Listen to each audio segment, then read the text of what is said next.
কেইখন কলেজ দুটা কোম্পানীয়ে অসম চৰকাৰৰ লগত MOU কৰিব তেওঁলোকে পৰ্যায়ক্ৰমে অসমৰ কলেজ আৰু স্কুল বা ইঞ্জিনিয়াৰিং কলেজত জাপানীজ লেংগুৱেজ প্ৰৱৰ্তন কৰিব আৰু তেওঁলোকৰ পৰা জাপানৰ প্ৰফেছৰে আহি শিকাব অসমে তেওঁলোকক থকাৰ সুবিধা দিব লাগিব তেওঁলোকে শিকাব 9 মাহৰ কোৰ্স কৰাৰ পিছত শিক্ষাৰ্থীজনে ইয়াতে এটা এক্সামিনেশ্যন চেণ্টাৰ হ'ব জাপানৰ ওপৰত এক্সামিনেশ্যন চেণ্টাৰ আৰু তাক পাছ কৰাৰ পিছত তেওঁলোকক জাপানত নিশ্চিত চাকৰি দি লৈ যাব আৰু কোনোবাই যদি জাপানত যাব নোখোজে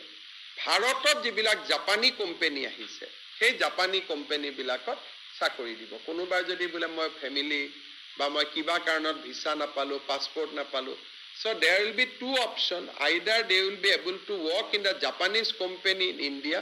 or Southeast Asia কোনোবা ভুটানত আছে কোনোবা বাংলাদেশত আছে কোনোবা মালদ্বীপত আছে তাতো কৰিব পাৰিব or they will be able to work in Japan so initially they have indicated 50,000 যে অসমীয়া লৰা ছোৱালী 50,000 তেওঁলোকে লৈ যাব পাৰিব আৰু আমি যিমানখিনি সুবিধা ল'ব পাৰো সিঙ্গাপুৰৰ ইন্টাৰেষ্ট হৈছে নাৰ্সিং তেওঁলোকে অসমৰ BSc নাৰ্সিং চৰকাৰী যিকেখন কলেজ আছে সেই BSc নাৰ্সিং কলেজ কেখনত তেওঁলোকে ইংলিশ কোৰ্সটো ইন্ট্ৰোডিউস কৰিব তেওঁলোকৰ এটা সিলেবাস থাকিব সিলেবাসটো আমি কৰিম আৰু এমবেচিয়ে যিমান লৰা ছোৱালী সেই সিলেবাসটোত পাস কৰিব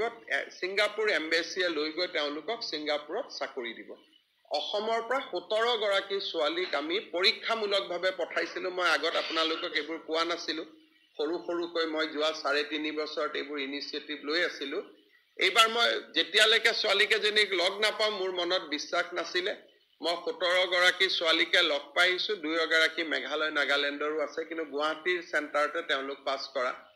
তেওঁলোকে মোক কৈছে যে দাদা চৰকাৰী চাকৰি এৰি আহিছো উই আৰ ভেৰি হ্যাপি আমি ইয়াত থাকিব তেওঁলোকক আমাৰ প্ৰবাসী অসমীয়া সকলৰ লগতো লগ লগাই দি আহিছো যাতে এটা সাপোৰ্ট সিস্টেমত